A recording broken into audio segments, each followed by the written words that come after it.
What's up, family? Welcome back to my channel. If this is your first time here, my name is Javon. I am a health and wellness coach specializing in weight management, fitness nutrition, sports nutrition, and also strength and conditioning. All right, focus on developing you as a person, help you to grow in your spirit, transform your entire health so that you can go into the world and impact others. All right, so make sure that you subscribe to my channel. Hit that subscribe button. And also on top of that, hit that notification bell so that you will be the first to know about when I drop more content. Also, don't mind the background. My wife and I are expecting our first child, so we're trying to rearrange this entire office so that we can make this an office/baby room. But anyways, back to the video.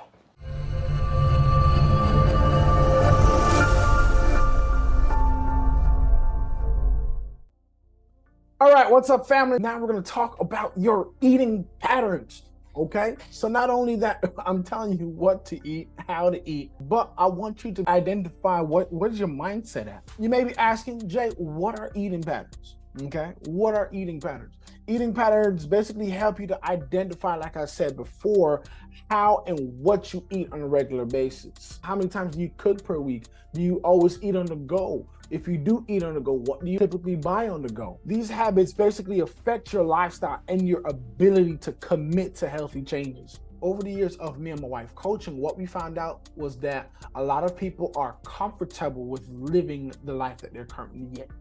Living a toxic life, being lazy, eating unhealthy, always eating on the go, and not putting in the work and the commitment to make those changes. It's easier to be lazy. It's easier to sit on the couch all the time. It's easier to want to sleep all the time. Extremely challenging to change that. But even though the road is difficult, it leads to a beautiful result.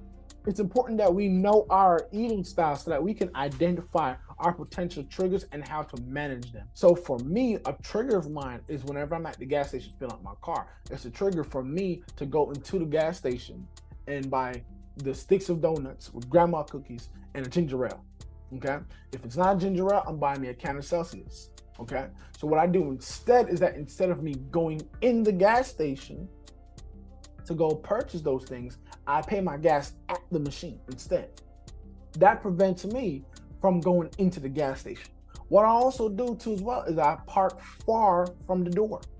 So when I look at the door and I look at where I'm at, I ask myself, do I really want to go in? Do I need this? I don't need it. So instead, I stay right where I'm at, fill up my gas, and I'm out. Okay? So your eating habits, your eating patterns help you to identify what your triggers are and how you can manage them. Okay? It's not get rid of them, it's how to manage them, because as you live this life, this is a lifestyle that you're living. Every day you're going to have something that triggers you, right? But it's all about how do you demonstrate self-control and discipline. I want to share a couple of eating patterns, okay? Perhaps you may be an emotional eater. These are people who demonstrate negative patterns or negative feelings. And in order to cope with those negative feelings, they eat. Whenever they eat or they binge eat, it gives them temporary satisfaction, but it leads them to more guilt. So they end up eating more, okay? Or causing themselves to throw up. So what we need to do for those who are emotional eaters is to find non-eating habits to improve your mood. All right. What are some things that you can pour into your spirit and pour into your mind to give you peace, to give you joy, to give you happiness, to give you motivation and drive and dedication to live a healthy life and to be happy and to have a smile on your face and to be encouraged. Right. I'm not saying to live in la la land. Right. Of course, there are going to be some uncomfortable moments, but you want to be able to manage your triggers so that you know what to pour into your spirit so that you can be motivated throughout the day. Perhaps you may be an unconscious eater, somebody who just eats without thinking. You just pretty much eat anything, right? You may be a person that whenever, your job brings food into the break room, you eat it because it's there, right? So you feel like you just can't control your appetite, but the devil is a liar. You can. Okay, we will no longer be an I see it and I eat it type of person. I can definitely tell you that I used to be this I see not eat type of person. I don't eat everything that they brought in front of me. Why? Because if it looks good, if it smells good, I know for sure it tastes good, right? So I used to be that type of person. But what happened is that before I went into military, I started to gain a lot of weight because I wasn't conscious about what I was eating. Now, when I applied for the Air Force, they sent me back multiple times because I had to lose weight and be mindful of my nutrition habits. For those who are unconscious eaters, you want to make sure that you're keeping a food diary and eliminate distractions. Okay? So, you ever heard of that saying, out of sight, out of mind? So it's a thing. It's a real thing. So if it's not in your house, if it's not in front of you, I guarantee you it's not going to be in your thoughts. So you want to make sure that you eliminate all distractions. And then also to do a food diary, because what it does is that it causes you to be more accountable and more mindful of what you're eating. The next one is a habitual eater. This is a person that's like a stickler when it comes to trying out different diets and really sticking to a routine. However, this person tends to condemn themselves a lot and beat up themselves because life happens. Everyone goes through life, right? So when that person goes through life, the slightest bit of deviation off their schedule, they just completely quit and say, you know what? I'm just done. I'm just not motivated. I just can't have a stable routine. Okay? So for those who are avid planners and those who like stability, I definitely encourage you to plan your meals in advance. Okay?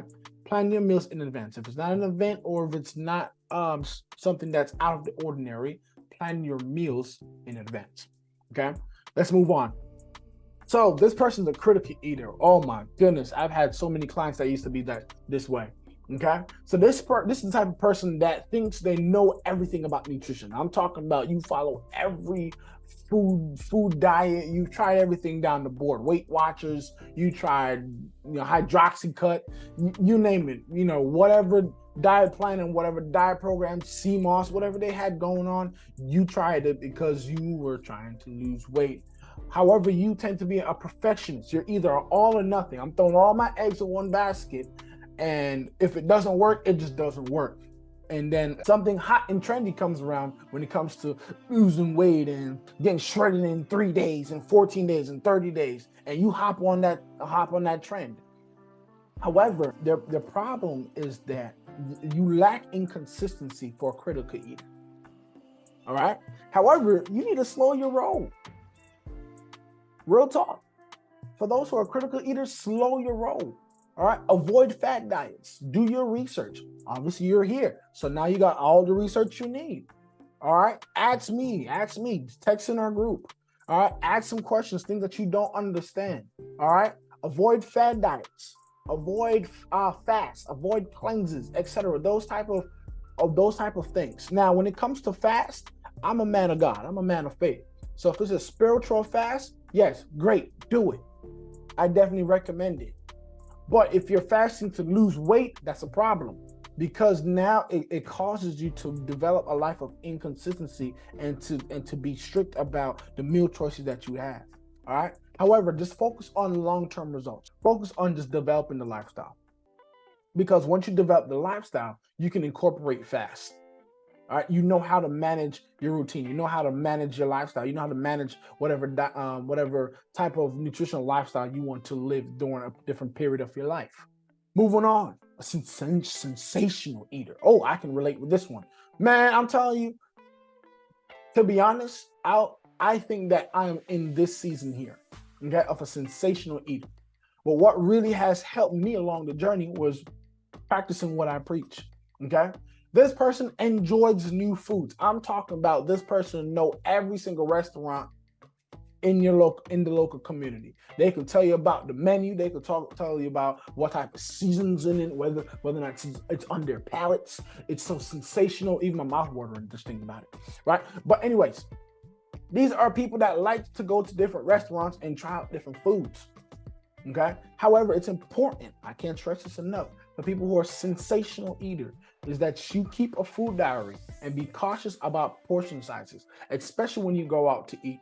Okay. Here's a quick nugget for those who who like to go out to eat. Whenever you go out to eat, split your plate in half. I guarantee you. All right? I guarantee you this thing works every single time. Split your plate in half and then ask them to put the other half in a to-go box. Okay? Now, if you eat smaller sizes, what I noticed about myself is that the more active I became, the smaller portions I ate, because I started to eat a lot of protein.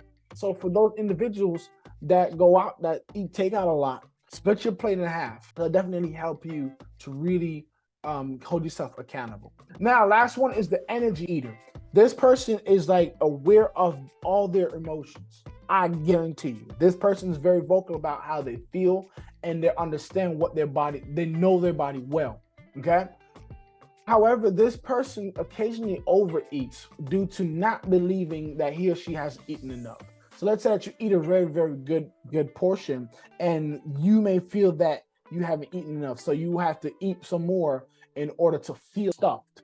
I remember before my 27th birthday, my wife and I went on a cruise for our anniversary. So our anniversary and my birthday is about a few days apart. So we went on a cruise, and I remember one night I was sitting on the bed, and I was just so fed up about how I'm always bloated, how I'm always stuffed whenever I go out to eat, how I always feel that I have to just eat the entire plate. And I made that conscious decision. I was like, you know what? No longer will I feel terrible. No longer will I feel like I'm going to throw up. No longer will I feel these stomach cramps. Right? I'm going to practice what I preach. So I decided that day on is that the moment I start to feel a slight bit of fullness, I'm done eating. I'm not going to force it, because I don't like feeling bloated. I don't like feeling stuffed. I don't like feeling stomach cramps to the point where it takes me half a day to digest the food. Okay? So for these type of eaters, you want to make sure that you, again, keep your food diary, right? And replace most carbs with protein to maintain blood sugar levels. Okay? So when you replace, going back to the macro lesson, when you replace carbs with more protein, or not all carbs, when you replace most carbs with protein, it fills you up throughout the day, and it helps to maintain your fat burning muscle mass. Okay? So make sure that you incorporate more protein so that you, my good person, can live a healthy life.